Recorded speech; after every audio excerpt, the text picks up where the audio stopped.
আমার নাম শামীম হোসেন। আমি সাবেক পুলিশ কর্মচারী। এএসআই হিসেবে চাকরি শেষ করছি, মানে চাকরি থেকে বহিষ্কৃত হয়েছি।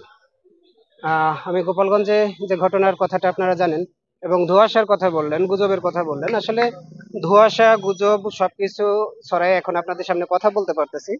কারণ গোপালগঞ্জের মাটিতে দাঁড়িয়ে মুজিববাদ মুর্দাবাদ স্লোগান দেওয়ার মতো একটা সাহস দেখাইতে পারছি, এবং এনসিপির সাথে, বিপ্লবীদের সাথে কণ্ঠে কণ্ঠে মিলাইতে পারছি।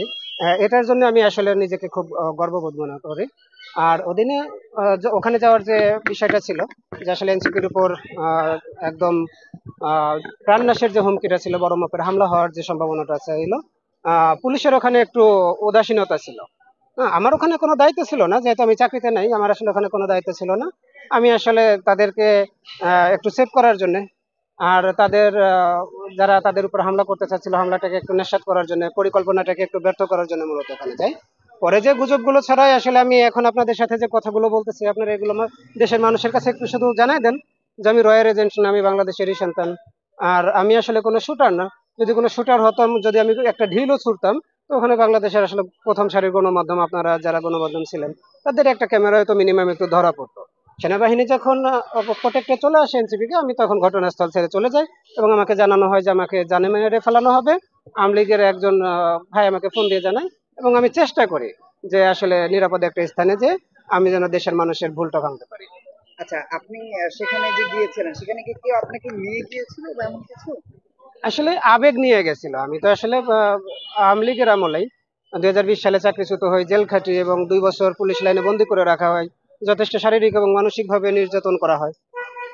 আহ ওখান থেকে আসলে আমার যাত্রা শুরু, যে আমি স্বৈরাচারের বিপক্ষে যদি কোনোদিন সুযোগ পাই, স্বৈরাচারের বিরুদ্ধে দাঁড়াবো। আর সেটা যদি গোপালগঞ্জের মতো জায়গা হয়, সেটা তো আসলে আপনার বাসা কি অনেক। গোপালগঞ্জে? না, আমার বাসা গোপালগঞ্জে না, আমার বাসা ফরিদপুরে। আমি চাকরির সুবাদে গোপালগঞ্জে পোস্টিং ছিলাম। ভাই, একটু জানবো আসলে এই যে আপনি এক সময় হচ্ছে পুলিশে কর্মরত ছিলেন, কি কারণে আসলে আপনাকে বহিষ্কার করা হয়েছিল? আপনাকে একটু পিছনে নিয়ে যায়। আমি যখন র্যাব 10 যাত্রাবাড়িতে কর্মরত ছিলাম, তখন আবরার ফাহাদ ভাই শহীদ হয় ছাত্রলীগের হাতে। আমি ওই বিষয়টা নিয়ে খুব লেখালেখি করি, একটু বেশ সরব ছিলাম।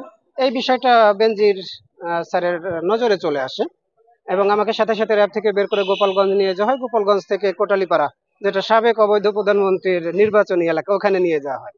একদিন আমাকে অফিসার বলে যে ওখানে তো জুয়া খেলা হচ্ছে, তুমি একটু ওখানে যাও। আমি ওখানে গেলাম, বাজারে গেলাম। বাজারে যখন যাই, তখন লোকজন ছোটাছুটি করতে থাকে যে পুলিশ আসছে জুয়া ধরতে, এটা সেটা। পরে ওখানে গিয়ে দেখি, ঘটনাস্থলে গিয়ে দেখি যে একজন লোক পড়ে আছে, গাছের সাথে আঘাত লেগে পড়ে আছে। তাকে আমি হসপিটালাইজ করি, এবং ও তার পরিবারকে জানাই, এবং আশেপাশের লোকজনকে জানাই, ওসি স্যারকে অবগত করি যে বিষয়টা এরকম। উনি পরের দিন মারা যায়। পরের দিন মারা গেলে আমার বিরুদ্ধে হত্যা মামলা রুজু হয়। সেই মামলাটা আহ বাদী পক্ষ যারা ছিল, ওনারা কোর্ট থেকে তুলে নিছে, এবং আমাকে কোর্ট থেকে নির্দোষ করে আমাকে আসলে ওই মামলা থেকে খালাস দেওয়া হয়েছে।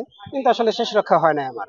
আমার 4 মাস জেল খাটতে হয়েছে, 2 বছর পর্যন্ত আমার পুলিশ লাইনে বন্দি করে রাখা হয়েছে, এবং সর্বশেষ চাকরি থেকে বহিষ্কৃত করা হয়েছে।